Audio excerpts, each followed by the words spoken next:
Welcome, everyone, to our December meeting of the CCC TUG, where we are ready to dock the halls with you and learn about mobile layouts. Today, we have our hosts, so Kimberly Coutts and I, Lisa Trescott, are both from MiraCosta College, and we have Sam Homeyer from Everett Community College leading the way today.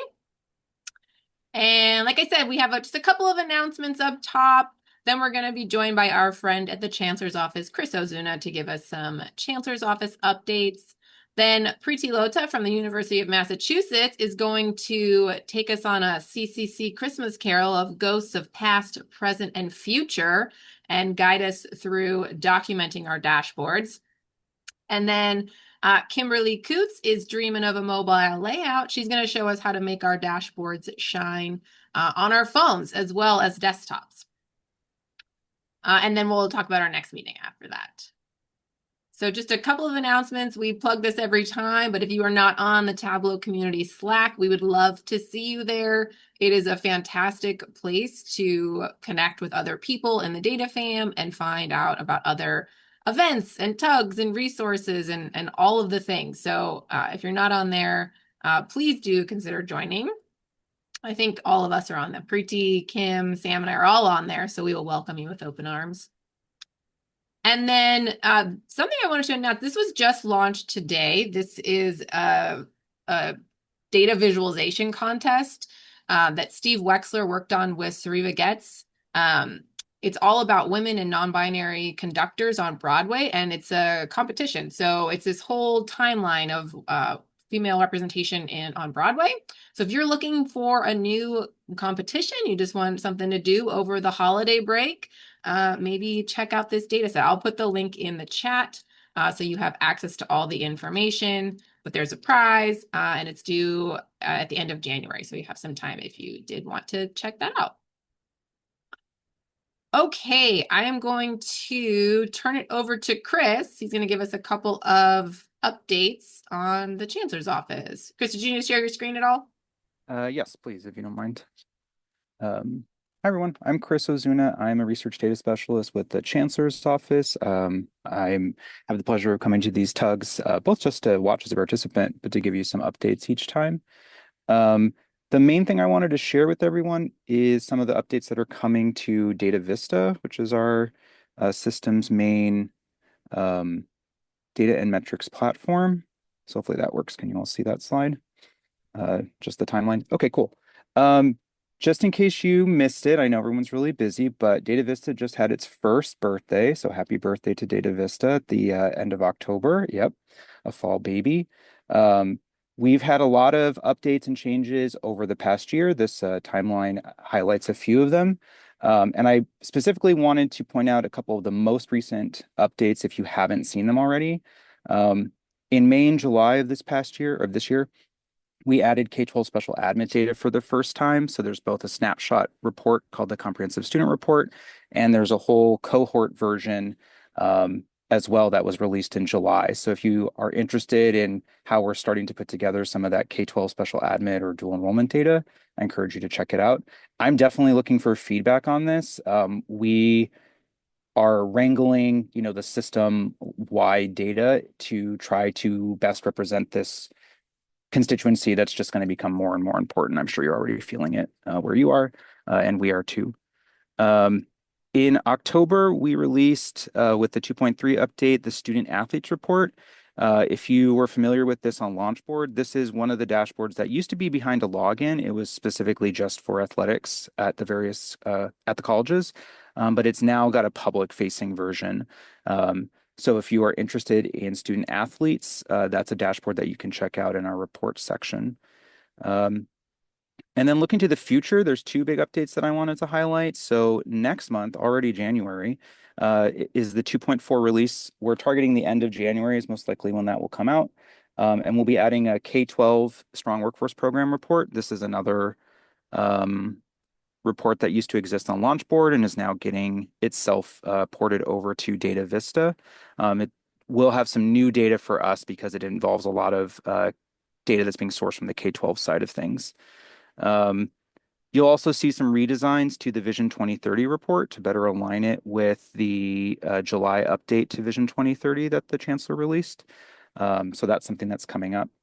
And then in March is what we're calling the 3.0 release, and that's when we're planning for the big annual update. So you'll see 24, 25 data populated across all of the dashboards at that time. And then we're targeting some additional Vision 2030 alignment changes. The one thing that's not on here, but I think this group will be excited to learn about, and I did share this at CARE a couple weeks ago if you were there, is we are planning to release a bulk downloads feature with the January release of 2.4. So I've heard you loud and clear. I have also been saying the same thing. It's actually kind of interesting because right now, as you likely know, we're using the Tableau interface for download of the data. And for the scale of what we have and what people want, it's just really not the best way for us to do that. So we're building out a custom bulk download feature. So that's planned to be part of the 2.4 release. So please keep an eye out for that. And again, I'm also looking for folks' feedback on how that feature works and then how you intend to use that data moving forward. So that's just something, yeah, that I hope you'll mark on your calendar. If you ever have any questions for me, I'll put my email in the chat right now once I stop sharing. Please feel free to reach out to me. I do work on Data Vista, of course. It's kind of my key liaison role. But I also work on some other Tableau projects that we have going on at the Chancellor's office, and I'm always happy to talk. But yeah, thanks very much for the time. I think we'd love to hear about the other projects going on with Tableau at the Chancellor's office if you want to share them. Yeah, I was about to say the same thing. Next time you can announce those if you want, you know. I think we're all very curious. Sure, I'd love to. I've got a couple things in the hopper. I'd love to share them. Awesome. Yeah, thank you. But yeah, thank you, Chris, for that update. If I were still in California, I would very much be looking forward to that download option, which we already have in Washington, and it is one of the most amazing things, and it makes everything a lot easier. Yeah, so I'm very excited for everybody in California now. But next up, we have Preethi Lodha from University of Massachusetts, and she is the Director of Data Analytics and Operations in Higher Education. She's utilized Tableau since 2019 to transform complex data into engaging insights. She has served as a Tableau Public Ambassador from 2022 to 2024. She was a featured author in 2022 and 23. She holds the Tableau Desktop Specialist certification and has over 1 million views on her Tableau public portfolio, which is very impressive. Preethi has earned 3 Viz of the Day features. She's won multiple Data Viz competitions. She co-leads the Boston Tableau User Group and the Tableau Public Tableau User Group, along with fellow co-lead Lisa Prescott.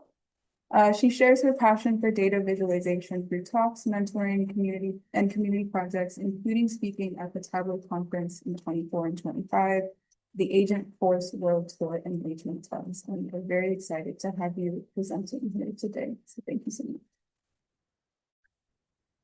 Thank you for that introduction, Samantha. I'll go ahead and share my screen and get this party started. Okay, somebody give me a thumbs up or an acknowledgement. You can see the screen that you are supposed to see. Thank you, Lisa. Okay, thank you all. So we are going to keep this a little bit interactive. So I do want to see the thumbs up coming through, or if you want to put it in chat, a comment or the conversation when I ask you questions, this will really help me gauge the conversation that we are having.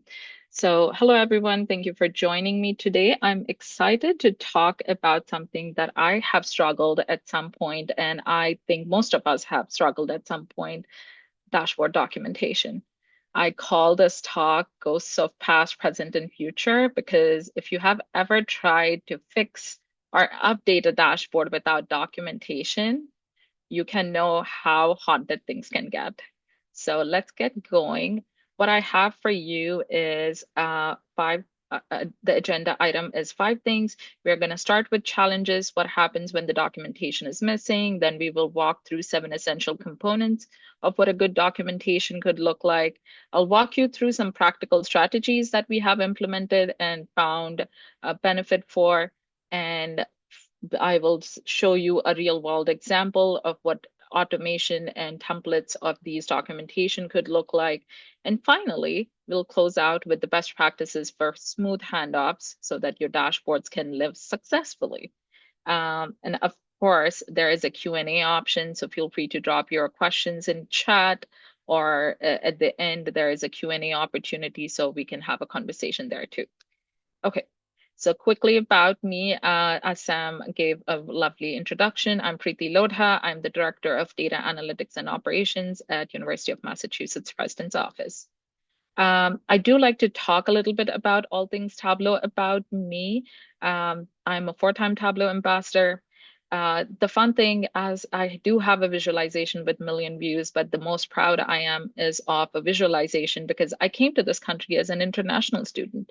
So there is a viz about America's international students that did win a Chart Champ Award. So folks in higher ed, do check that out. And I do co-lead Tableau Public User Group.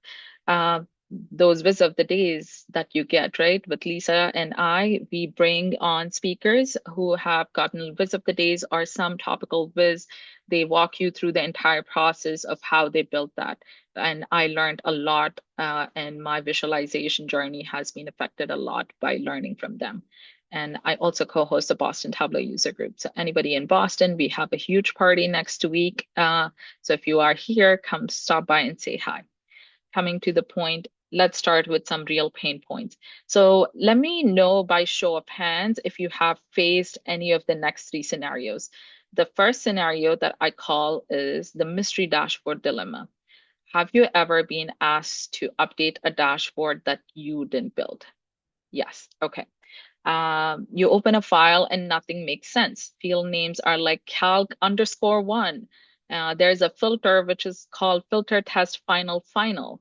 And you feel like Sherlock Holmes trying to figure out what it all means. I have been there, and there's a live example.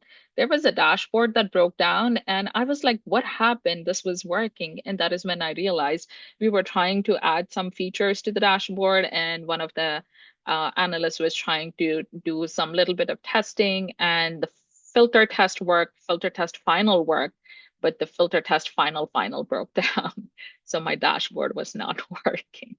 So it took a minute to get to that point to see why the dashboard was not working. The second scenario is what I call the handoff headache.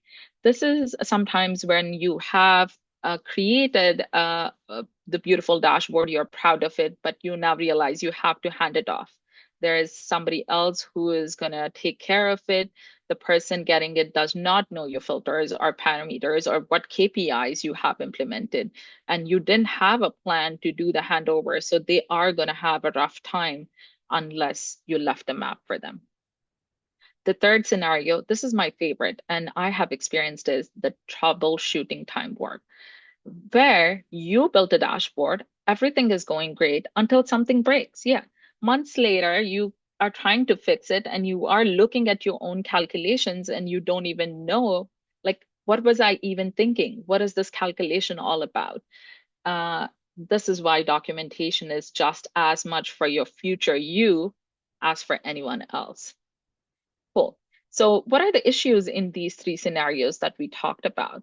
You don't know the why behind the dashboard. There's no explanation for the key calculations or filters. You are sometimes afraid that if you touch anything, you might break the dashboard. The good news is you can solve all these problems with a solid documentation. So what should a documentation include? I have few key elements that will help you. Here are the 7 elements that we are going to discuss going ahead. The idea is the documentation is you don't need to write a novel. It's just enough, or for future you can pick it up and go ahead troubleshooting your dashboard. Okay, so the first section that I start with the big picture. What is this dashboard for? Who uses it? What are the key metrics that are being tracked? Think of it as your dashboard elevator pitch. It provides the necessary context before anyone gets into the details of the dashboard. What are the things that you're going to capture? You're going to capture dashboard name and link. I very recently added the links because I started realizing we have version control. Like the same dashboard name is repeated as version 0.1, 0.2, and people were getting confused. This documentation is for which dashboard. So providing the link of the actual dashboard was easier solution. So do that, identify the creator or the team which has created this dashboard, the date when it was created, the date when it was last updated. When I say last updated, I don't mean when the data was refreshed. I mean when you actually touched the dashboard, added a new feature, or changed anything in the dashboard. And the purpose of the dashboard, right? Is it for enrollment? It is for retention. Like, what is the idea? So it will be helpful when you are grouping all the enrollment dashboards.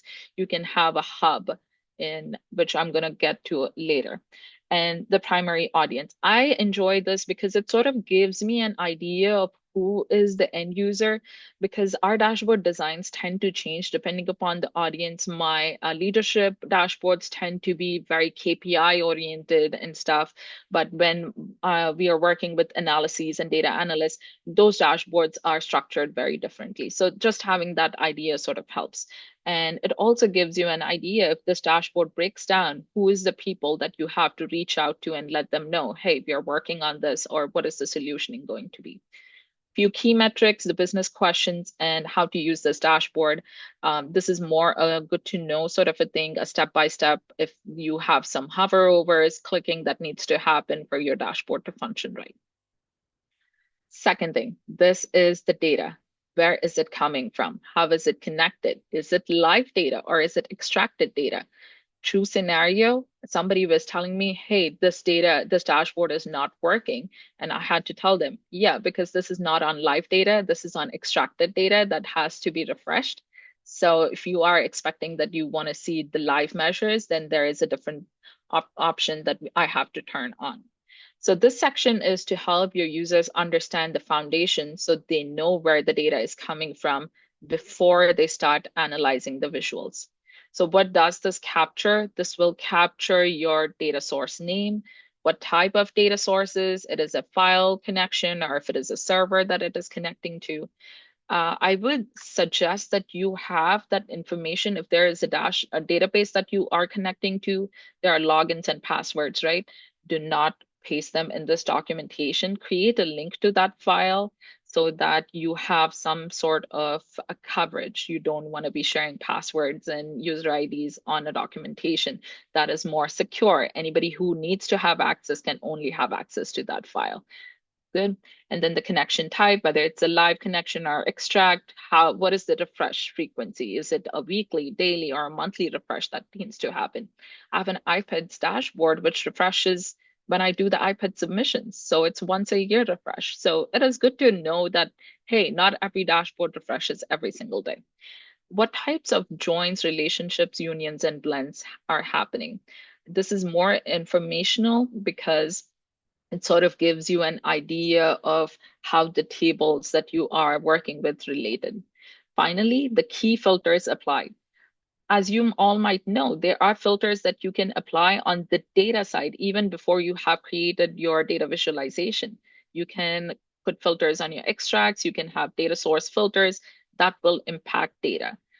So that is key important thing to capture.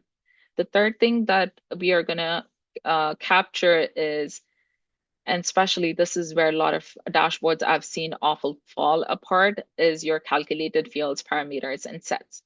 If you have built calculated fields with nested logic or added parameters to customize views, document what they do, why they are used, and where they are applied. Otherwise, someone will waste hours trying to reverse engineer your thought process of what is this nested logic of calculations doing. What are you going to capture? This is pretty straightforward, but once I show you on what in the documentation sheet it could look like, it will provide you a holistic view of all the calculated fields listed in one single go. So you're not opening each calculated field and trying to see the calculation and which other calculated field it is connected to and all that good stuff. Just capture the name, the formula, and the purpose of said calculation parameter or set. The next one is the filter and actions. This is where the interactivity, right? What dashboard filters are in place? What are their highlight actions, URL links, sheet swaps that are happening within your dashboard? These need to be documented because they often break silently when the data changes if you are not paying attention. And with filters, there is a hierarchy, right? There is a hierarchy of how your filters get applied when your data is going through it. The context filters get applied first, then the dimension filters, then the measure filters, then the table calculation filters. So having that knowledge of what are these different filters that I've applied and which category they belong to is really helpful information when somebody is trying to reverse engineer your broken dashboard. And same goes with the dashboard actions. Finally, this is more after you have built your dashboard performance. It is a big one. When I mention performance, I'm referring to the speed with which you can work in Tableau. This could mean the speed of data analysis, such as working in Tableau desktop on a large corporate database that I'm accessing remotely, or it could refer as the speed of loading views or dashboards that I access from my desktop from Tableau server. So those are the two different speeds of the performance metrics that you have to look. And if you have optimized your extract size or limited your data by dropping unnecessary columns or aggregating at an appropriate level, you might notice load times issues and quirks mention that. So you will save somebody a ton of time if you capture all those performance considerations. This is also pretty straightforward. You are going to identify the data extract size and performance nodes, the dashboard load time. Sometimes in your workplace, there might be an expectation that the dashboard loads within 3 seconds, but you know that this particular dashboard takes 7 seconds or 10 seconds to load. So letting people know that it's a known issue can be the resolution. I don't have to now work on making this dashboard load in 3 seconds when I know it takes 10 seconds to load.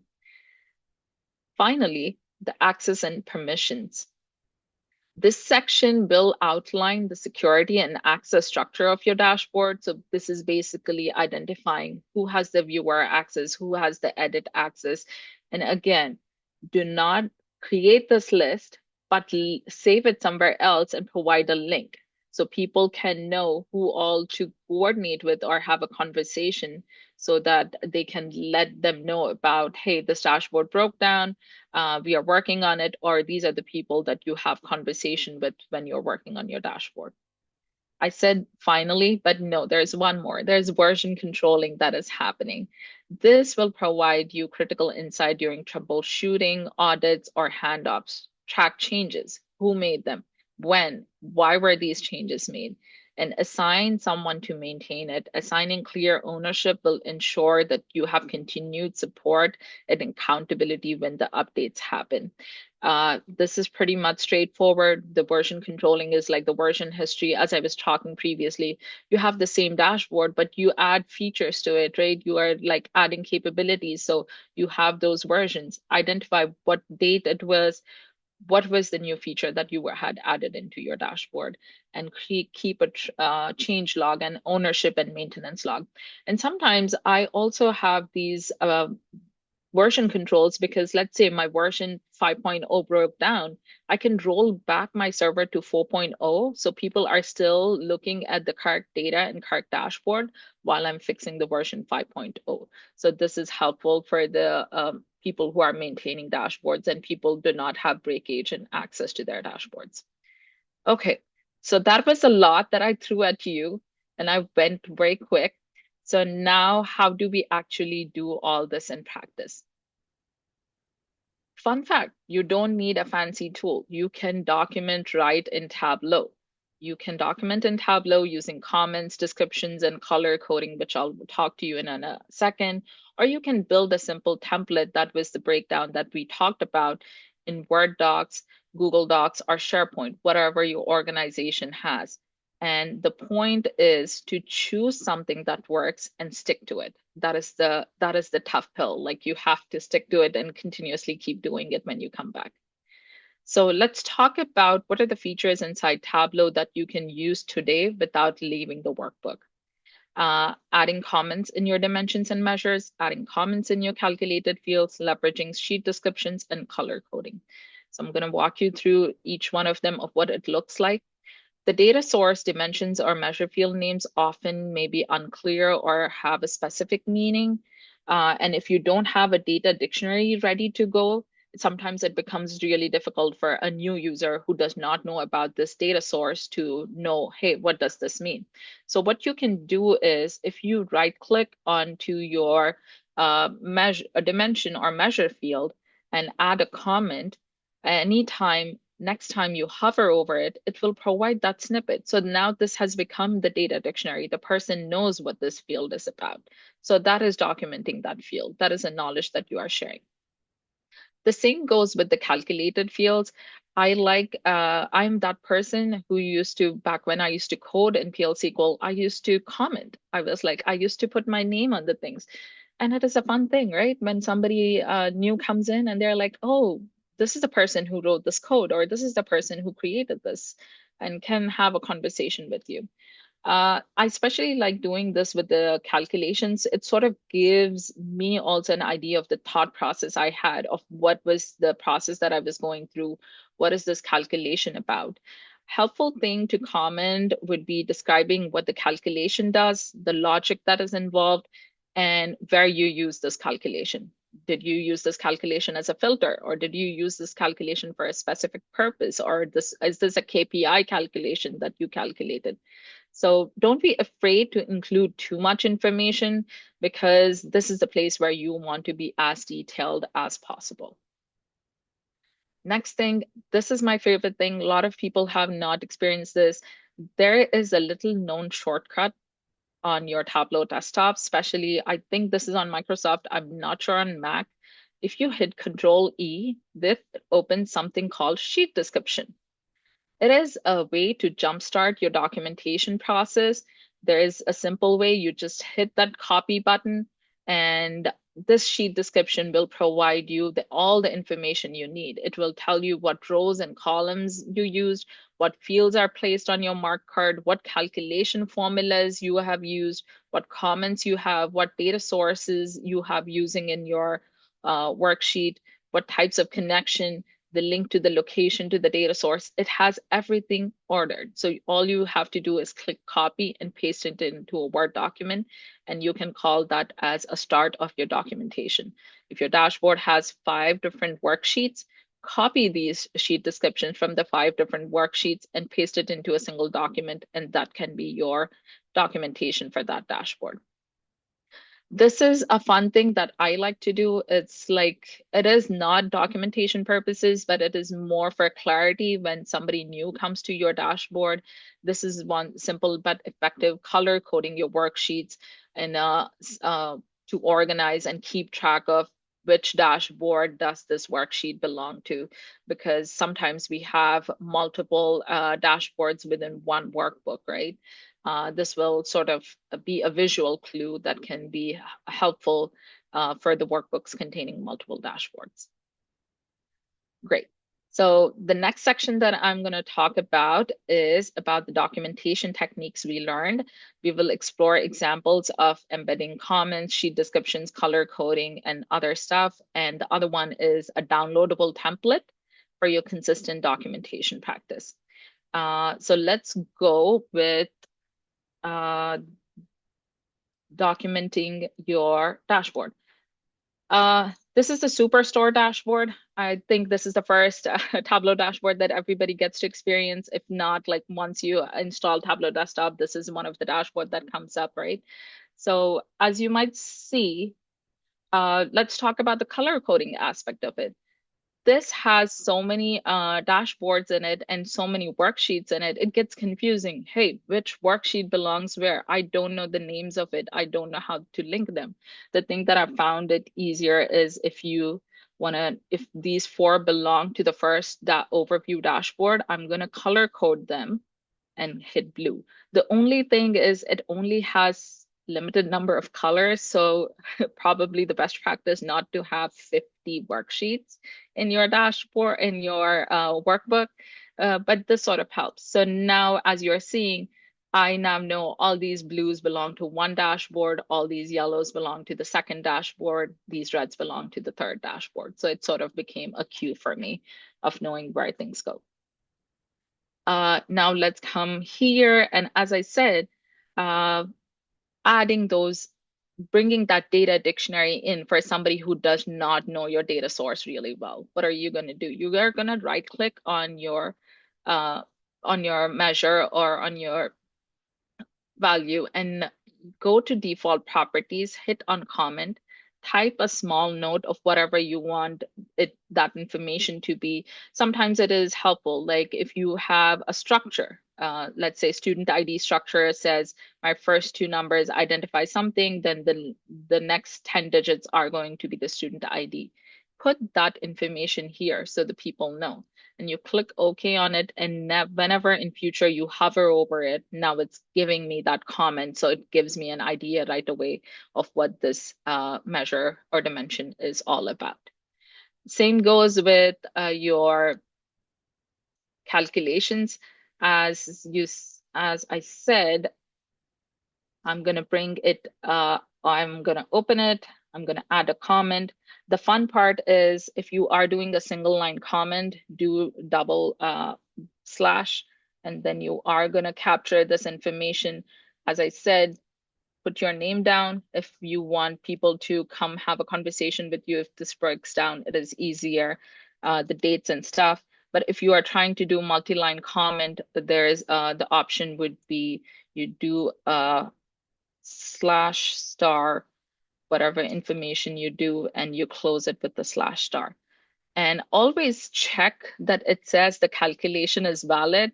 The comments should not break your calculation. So do validate this before you close this out. And so whenever in future anybody comes, opens this calculation, they'll have this insight about what this calculation was all about and ready to go. And the same thing, you can also add comments to your calculations. So if you don't want people to be opening your calculations and you just want them to hover over and learn about it, do this.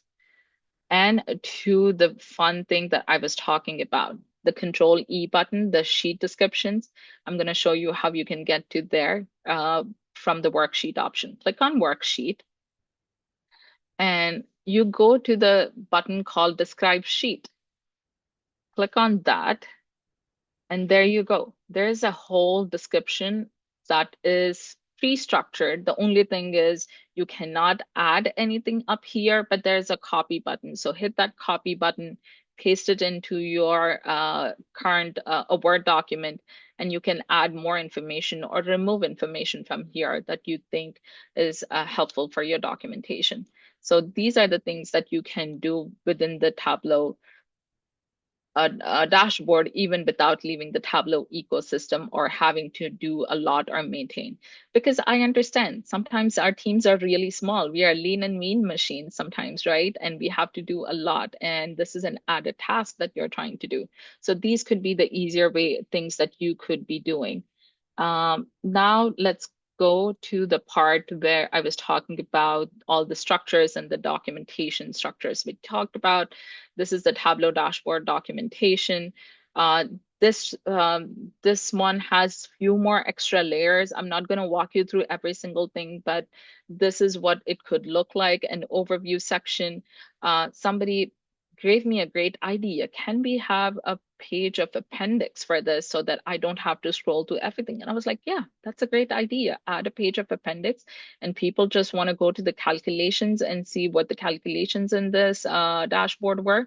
They can directly go to it. So this is customizable. Make it your own. The sections you want that you think are pertaining important to your structure, use them. Anything that you think is not useful for you, like the performance measurement is not something that your team is doing, then that section can be totally removed.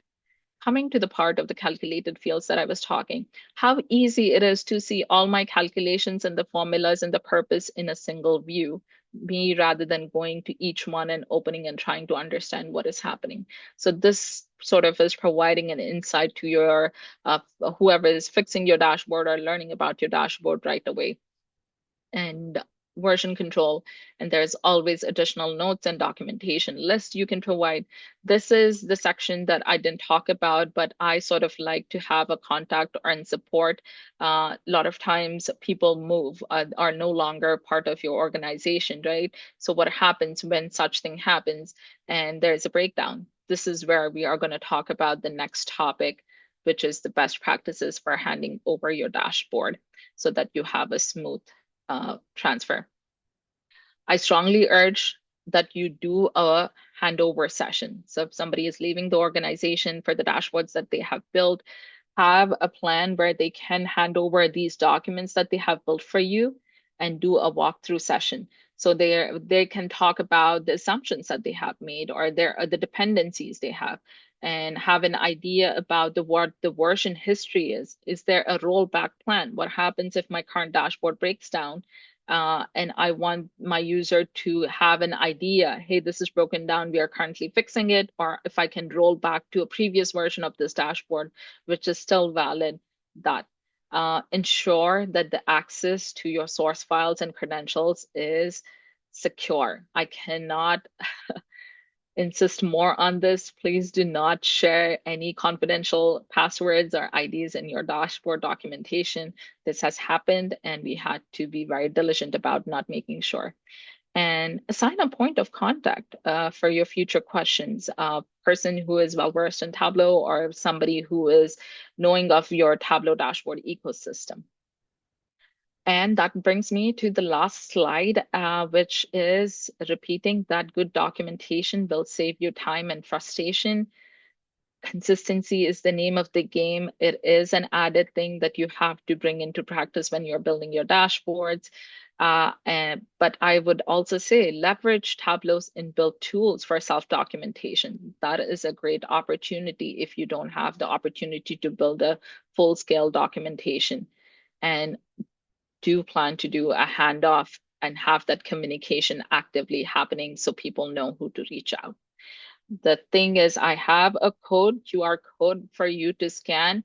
As this is being recorded, this will be always there on the video for you to come back if you can't snap a picture right now, but this will give you an access to the template that we were talking about. It has few more added features in there than this. And this is where I stop. And that was a lot of me talking. Now, if you have any questions, please do let me know. Or any thoughts or comments, or I'm happy to hear any horror stories you have had with dashboards breaking down. Yes, Kim.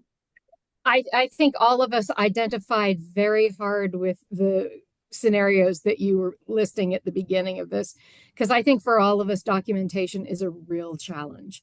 I love having the Google version of the documentation. Have you found any software packages that have done a really good job at this?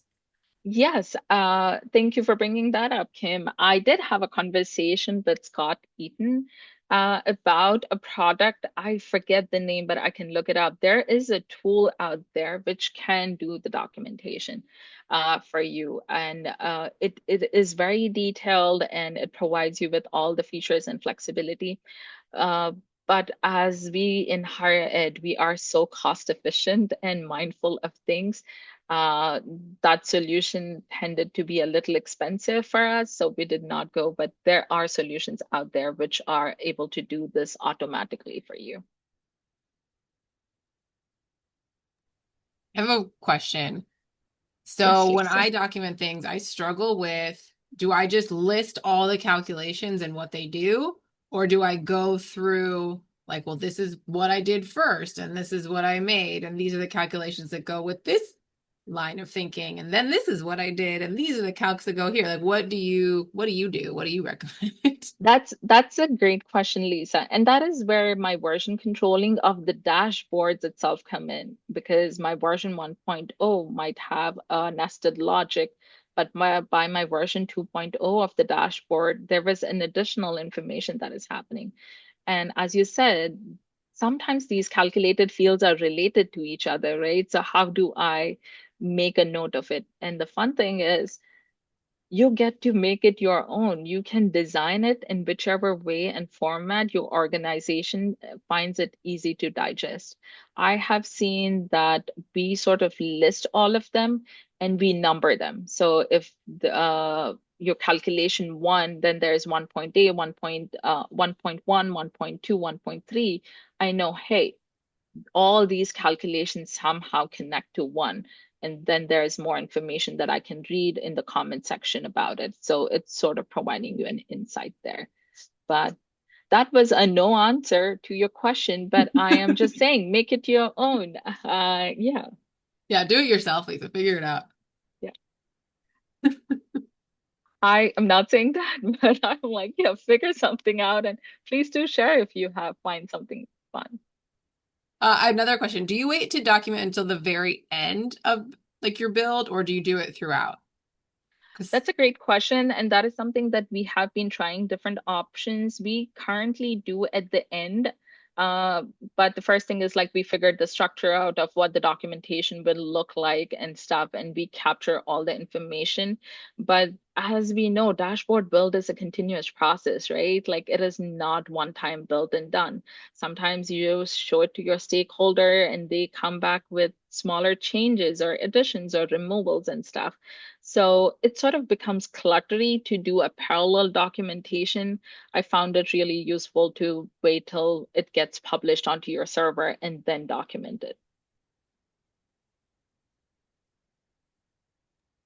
Cool. Okay.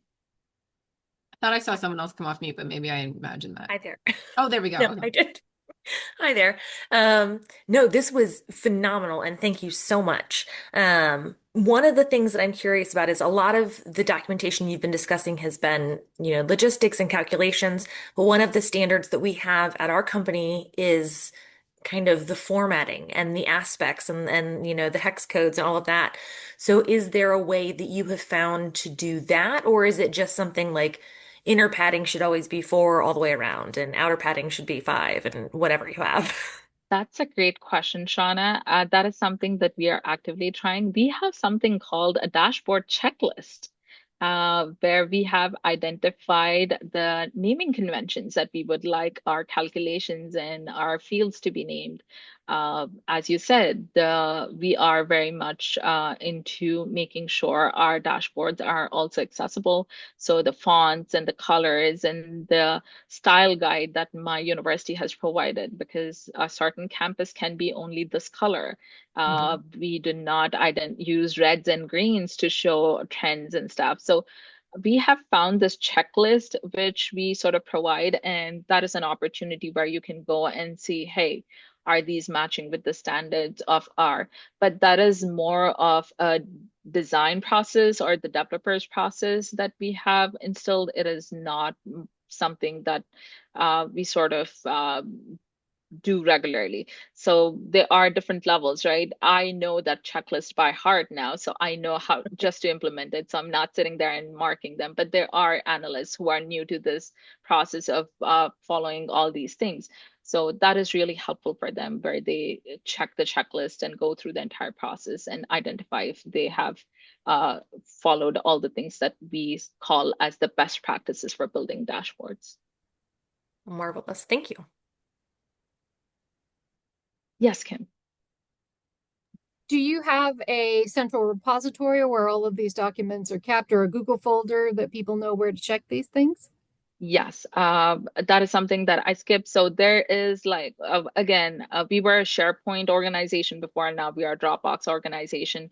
But within the Dropbox, we have a centralized place where we have a file folder structure, and that can be a whole conversation of its own, right? Like, how do you organize these documentation dashboards?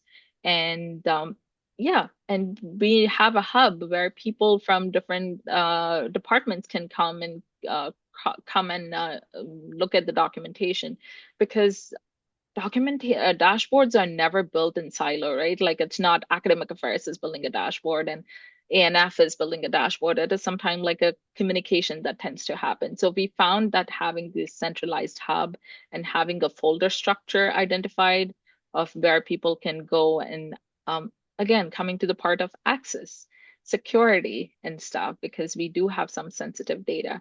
So Dropbox has been the solution we found where we keep the Word documents. We have a lot of our documentation in Word documents. Great. Thank you. Cool.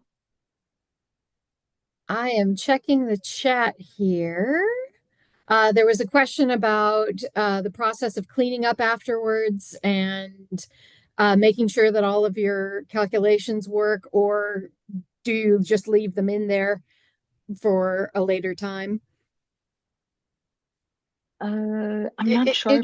The cleanup process after the end of cleaning up. I responded in the chat that I should do that. Yeah, but no, frequently I yeah, think, oh, I might need that for something else. yeah. You know what? That is a great question. So for the failed test final filter that we had, we did go ahead and delete that. And we were like, okay, this is clearly not working. We are not going to keep this or capture this even in our documentation if this has broken down and it's not working. But this could be something that you capture in your additional information or performance consideration that, hey, do not try and use this logic to create this filter because it's not working. Because the idea of the documentation is just to pass on the knowledge and to have a structure so people can see, hey, what could be the reasons why this dashboard has broken down or not performing the way it is supposed to. Yeah, and Lisa said it well. Sometimes documenting failures is just as helpful. Yeah, not going back and doing it over and over again. That's Having true. that documentation is also very helpful. Yep.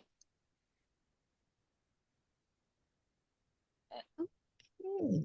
Any other questions that folks want to present?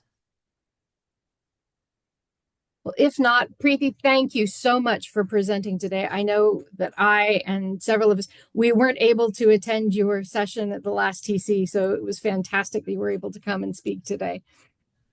We really appreciate it. Yeah, no, thank you so much. I really enjoyed having this conversation. You all gave me some brilliant ideas. And now Lisa has put in my head the idea of the calculations and the nested logic. So I'm going to go find a solution for you, Lisa, on that. But thank you so much, everyone. I really enjoyed talking to you all. Thank you again. Okay, now I think it's my turn. We wanted to take some time today and talk about mobile dashboards. Mobile dashboards, I'm guessing that most of us don't have a lot of experience working with them because for the most part, our dashboards are pretty in-depth and there's lots of slicers and dicers and filters, etc. But mobile layouts for your dashboards can really give people an opportunity to get quick on-the-go information at the palm of their hand, as opposed to getting out a laptop, going in and setting the filters the way they want, and getting the information they need. Particularly in the case of leadership. They're not going to spend a whole lot of time in the weeds. Your president is unlikely to come down the hall and say, well, how many Pacific Islander students do we have taking classes on Thursday? They're not likely going to ask that, but they may ask you, how are enrollments doing today? Are we up or down? How's the budget tracking compared with last year?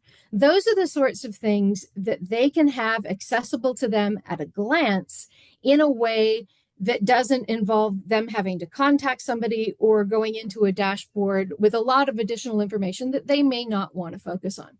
So the mobile layouts are a really handy way to provide this. And one of the best things about them is that your mobile versions of your dashboards are nested within your desktop dashboard workbooks. So there's one URL. If somebody goes to your dashboard using their laptop, they're going to see the desktop version. If they go using their phone, they're going to see the mobile version. And there may be some of you who are saying, well, I don't know that my users are really into that. They're not going to access them. Mobile really isn't for me. Well, fun fact, since 2019, Tableau has automated the mobile layout process. So that means that, let me share my screen as I'm chattering here. That means that if somebody goes to your existing dashboards, even if you have not set up a mobile layout, it will auto arrange a mobile layout for you. And that may not be exactly what you want to display. So a bit of a recommendation after the presentation today, get on your phone, start looking up your dashboards, and make sure that what's being displayed is actually how you want to display it. And we'll talk about how to move that around and arrange it and what have you. So we're going to talk about dreaming about mobile dashboards. I will not sing in this one, but we're going to have some Christmas carols in our titles. My interest in mobile dashboards started with this one. It's a basic archery dashboard, nothing fancy. I have some charts, a table, a map showing where the different arrows are hitting. And I really wanted to take this to my archery league and ask some of my friends for feedback. So on the night that I went, I grabbed my phone, and my assumption was that this dashboard would render exactly like this. It would be very, very small, not terribly usable, but at least I could turn my phone in a landscape format and zoom in and show them the pieces that I wanted them to see. That was not actually the situation. So I'm going to get on my phone. That's why there's 2 copies of me that are here. I'm going to share my screen. Okay, I have to turn this one off apparently. Share. And now I'm going to share my screen. Okay, stop share. There we go. And we are going to go share screen. Okay, there we go. That's my phone. Okay, so this is what I wound up seeing. Very different from the big landscape layout. In theory, it's great. There's nothing really wrong with it. I've got my title there. My drop-down menus work as they're supposed to. But Tableau has given this dashboard a blue background. Again, theoretically, not a big deal. I like it that way. The problem was, on my white background, I had very dark titles so that they would stand out. On this dashboard, I can't see them. They're there, but users aren't able to see them. And certainly this is not something that I would want my users to see without my having gone in and tweaked it and fixed it. And so as I'm doing all of this, I'm thinking, okay, if this got changed this way, I have dozens of my own dashboards and dozens at work, as do my colleagues. Are we going to have to go in and redo everything? So I spun out a little bit. And then I took a breath and looked up how to fix it. And the fix is really, really straightforward and easy. So I'm going to go back to my screen, share. Okay, so you can see the thing again.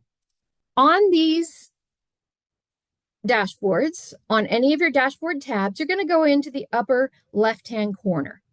And you're going to see that there's a default layout and a phone layout.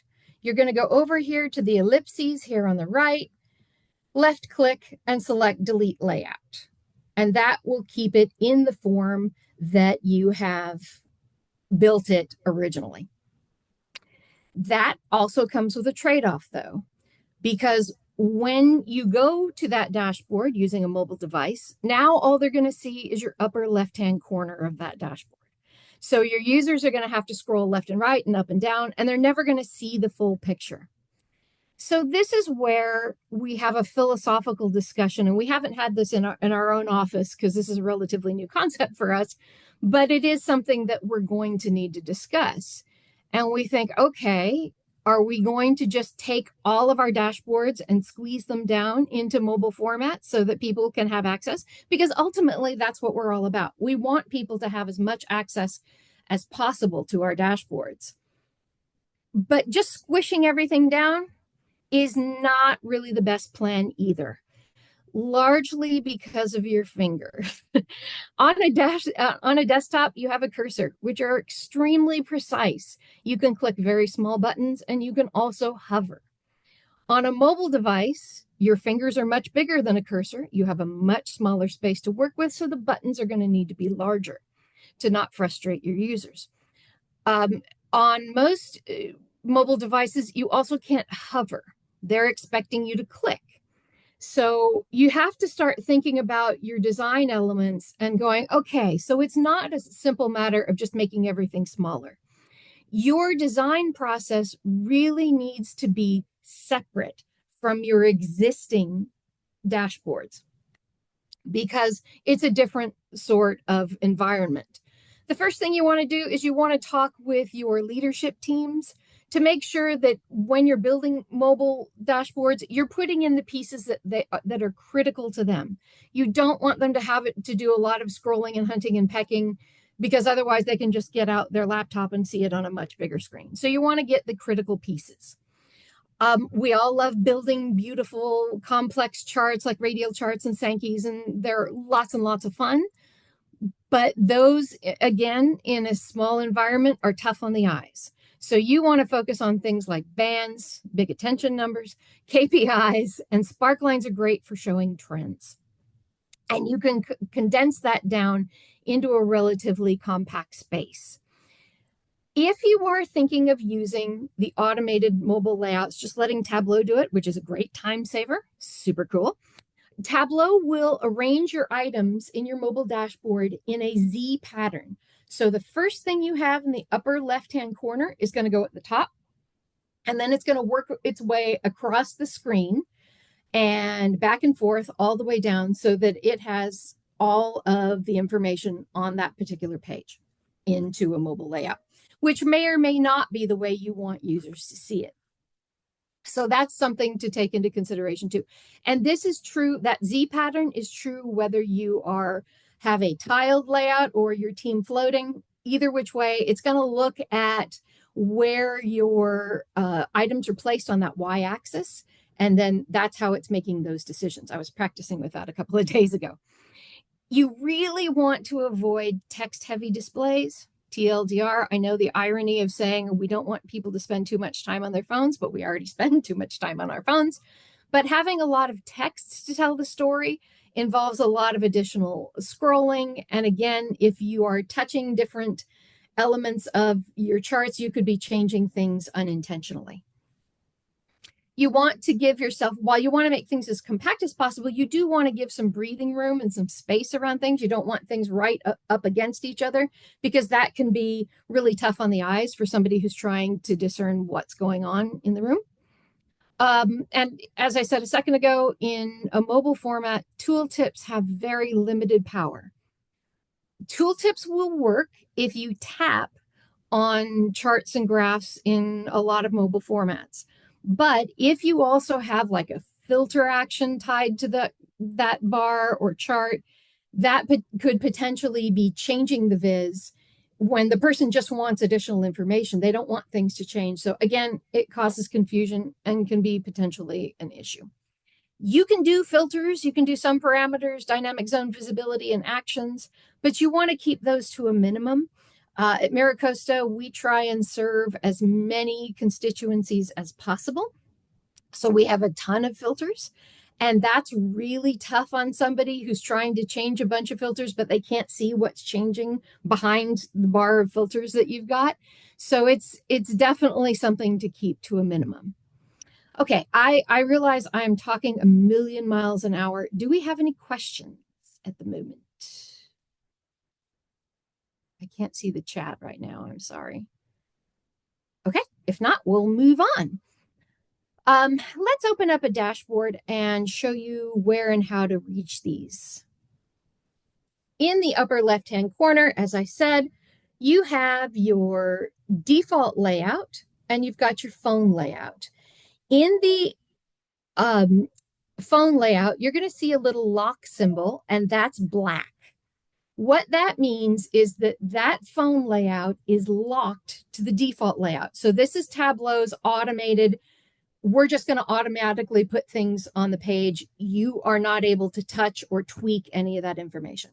I personally happen to be a huge control enthusiast, so I usually uncheck this, and now I have the ability to design pretty much as I want. Go back a little bit. This white space is the canvas that you have to work with to build your dashboard for your default view. Your gray lines here are what users are going to see when they're on their phones. Obviously, we don't want users to have to be scrolling huge amounts left and right. So I can go here to the fit width, and now that fits within the parameters of your phone. You can always scroll for lots and lots and lots of time, and you can adjust the height of your dashboards as needed. You can do the same thing with the default view. But you don't want to necessarily have it be something that they have to kind of scroll all over the world to try and find the information. This button here in the corner, the device preview button, allows you to design for a number of different formats all at the same time within the same workbook. So let's say you have some folks that want to connect via phone, others want their tried and true to their laptop, others are dyed-in-the-wool iPad fans, so they only want to see things on their iPads. You can design for each of those layouts. So you can do a desktop, you can do a tablet here, and you can do a phone. If you want to get super specific, you can actually design for specific models of phones or tablets.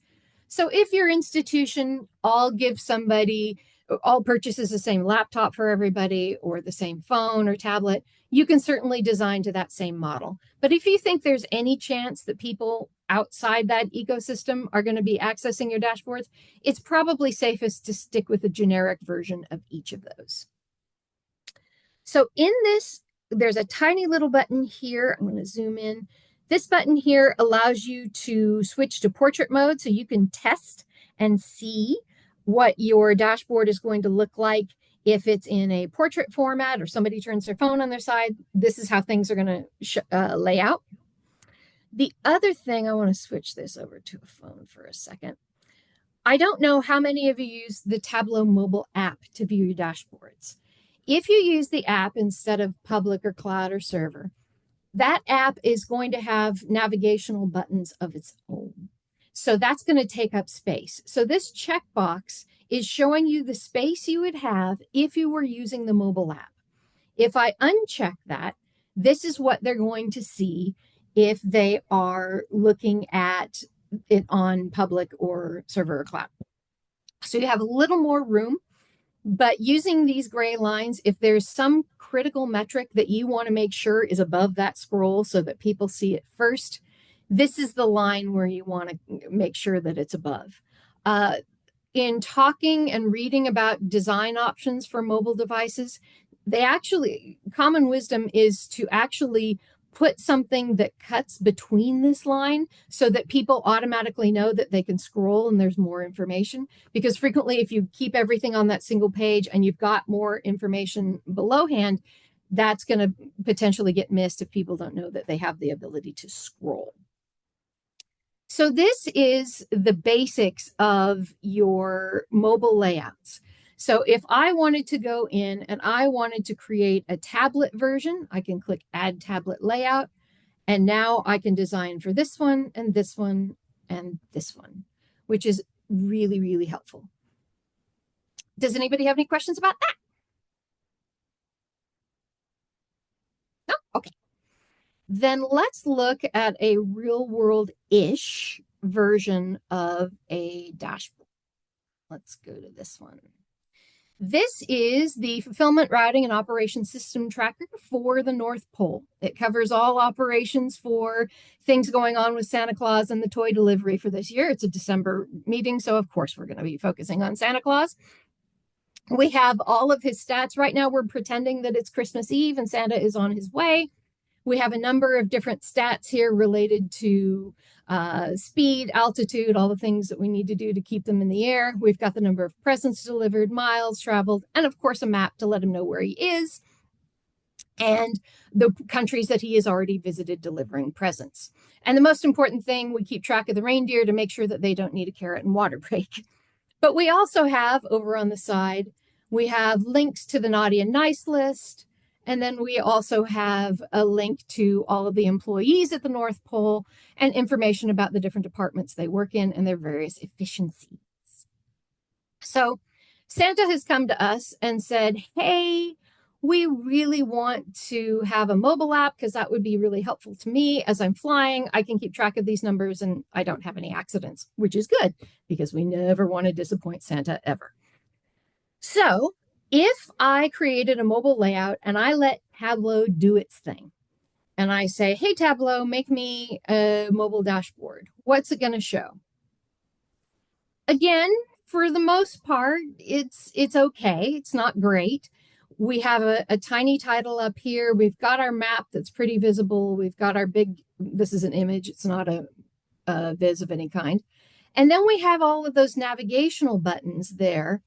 But those don't do anything in this format, unfortunately. I have all of the pieces that I have on that main page, but because I use dynamic zone visibility to set it up on the main dashboard, it's not set up here. So Tableau in DZV can't see the other metrics that are there. But honestly, I wouldn't necessarily want them there because those tables are very dense and very wide, and they may not make sense in that kind of a format. So I need to make some decisions about what we're actually going to put on this, and we want to design it ourselves. So let's go to one where we actually did it the right way. Okay. So again, same dashboard, all the same functionality, but instead this time I have that lock unlocked. So I have the ability to go in and change. And this is slightly different, but it's more compact and it has the key elements that Santa is going to need. I'm scrolling down here. I can see that I've got the map, the warnings, the information about the reindeer. And Santa looks at this and says, you know, this is really great, but I would really like to have, because, you know, I've been doing this for millennia. My memory's not so awesome. I would like to have a list of the children and the presents that they're to receive as a reminder for me as I'm flying along. Okay, aye, Santa, again, never want to disappoint him. I go to my default and I realize I already have that list technically in the naughty and nice list, but it's got a lot of information I don't need. So what I'm going to do is I'm going to build another copy of this table with just the columns that Santa needs in it. And I have given it a super long name so that it's easy for me to find in my list here. So I go, okay, got this there. But then I'm going to go to my phone. And on my phone, I'm going to go to my list to grab it onto my sheet. And it is not there anywhere. The reason that it is not there is that you cannot have anything on your mobile version of a dashboard that is not already on your default version of that dashboard. So that puts us into a quandary as well, because we don't necessarily want to have two copies of the same table on the dashboard. So our solution is, of course, to trick Tableau into doing it for us. So what I'm going to do is I'm going to go and I'm going to float this on my dashboard. And there are a number of different ways you can do this. I had a really clunky way of doing it recommended by a video I saw.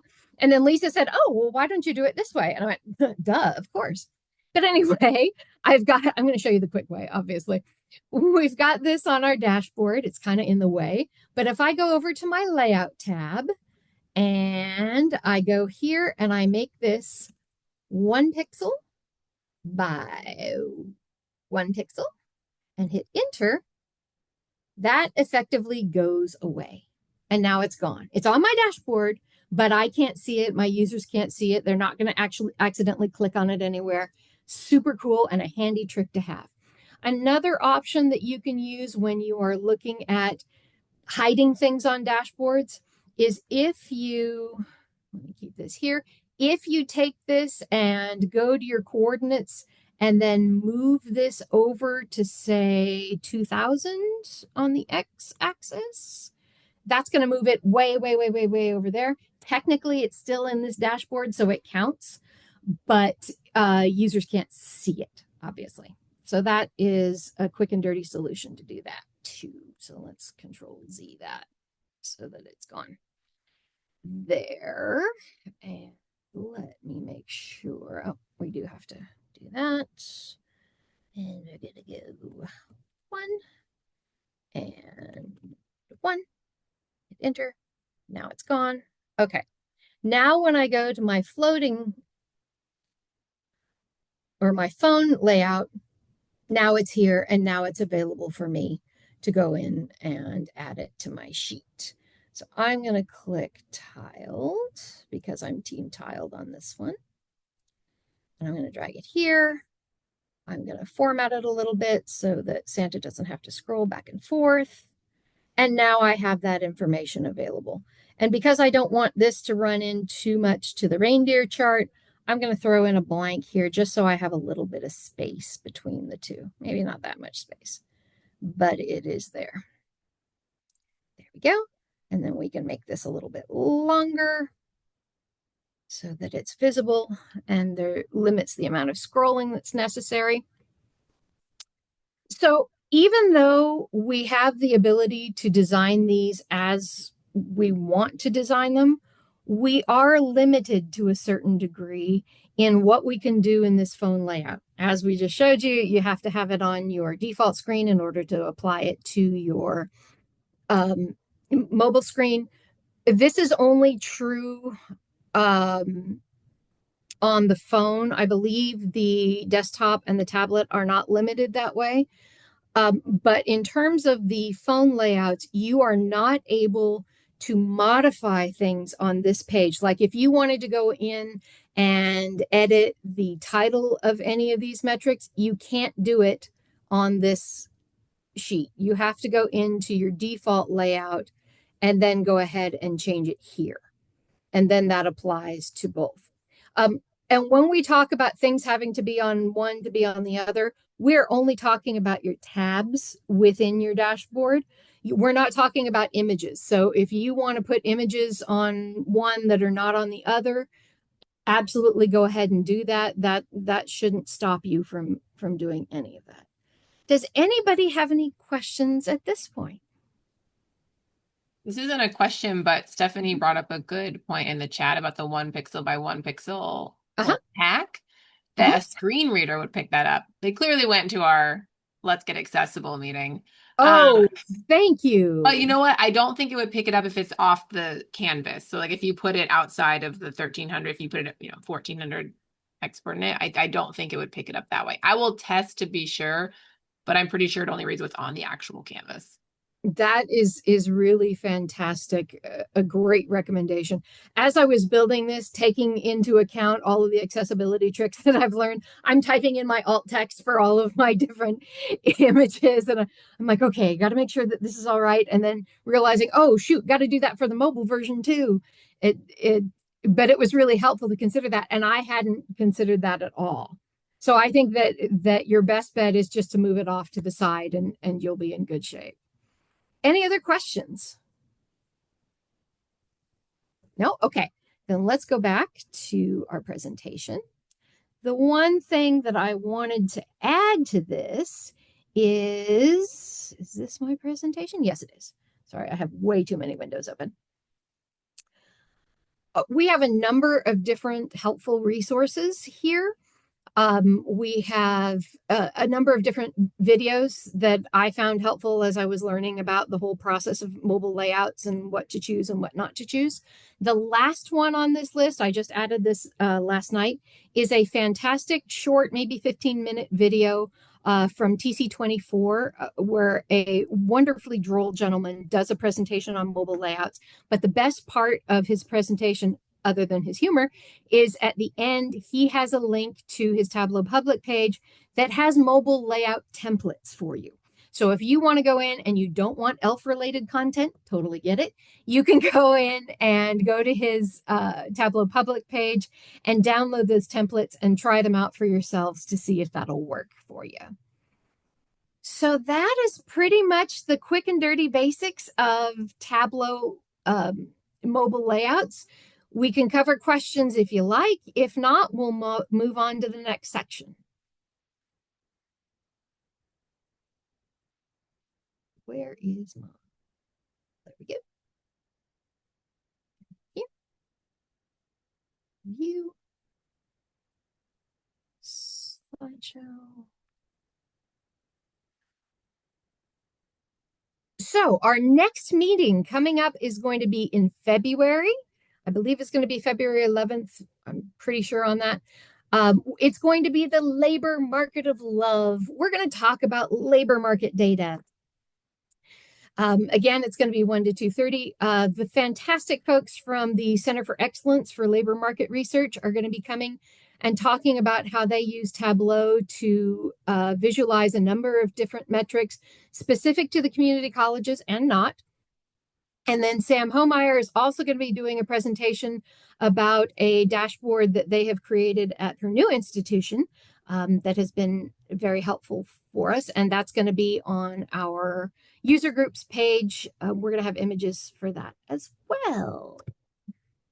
So if you have something that you want to share, a presentation you'd like to make, a dashboard you want to show off, please never hesitate to contact us. We are always looking for content and are interested in sharing knowledge.